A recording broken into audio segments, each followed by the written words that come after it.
মার্চে যুক্তরাষ্ট্রে 4টি আন্তর্জাতিক প্রস্তুতি ম্যাচ খেলবে বিশ্বকাপের সম্ভাব্য 4 শক্তিশালী দল। ফিফার আন্তর্জাতিক উইন্ডোতে রোড টু 26 নামের এই সিরিজ হবে 3টি শহরে। দলগুলো হলো ব্রাজিল, ফ্রান্স, কলম্বিয়া ও ক্রোয়েশিয়া। ম্যাচগুলো হবে বোস্টন, অরল্যান্ডো ও ওয়াশিংটন ডিসিতে। সিরিজ শুরু হবে 26শে মার্চ। ওই দিন বোস্টনের ফক্সবোরোতে জিলিয়েট স্টেডিয়ামে মুখোমুখি হবে ব্রাজিল ও ফ্রান্স।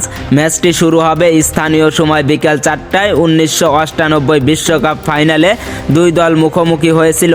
এরপর 2006 বিশ্বকাপের কোয়ার্টার ফাইনালেও ব্রাজিলের বিপক্ষে খেলেছিল ফ্রান্স। দুই দল সবশেষ খেলেছিল 2015 সালে প্যারিসে। ফ্রান্সের জন্য এটি বিশেষ ম্যাচ, কারণ এই মাঠেই তারা বিশ্বকাপে নরওয়ের বিপক্ষে গ্রুপ পর্বের ম্যাচ খেলবে।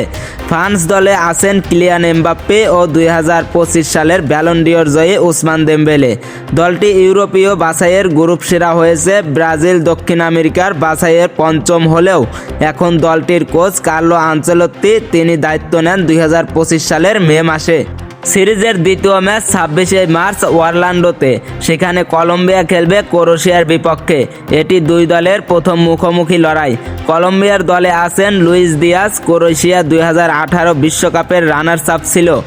2022 বিশ্বকাপে তারা তৃতীয় হয়। 29 মার্চ ওয়াশিংটন ডিসির ল্যান্ডোভার শহরে কলম্বিয়ার মুখোমুখি হবে ফ্রান্স। ওই মাঠে কলম্বিয়া আগে যুক্তরাষ্ট্রকে 5-1 গোলে হারিয়েছিল।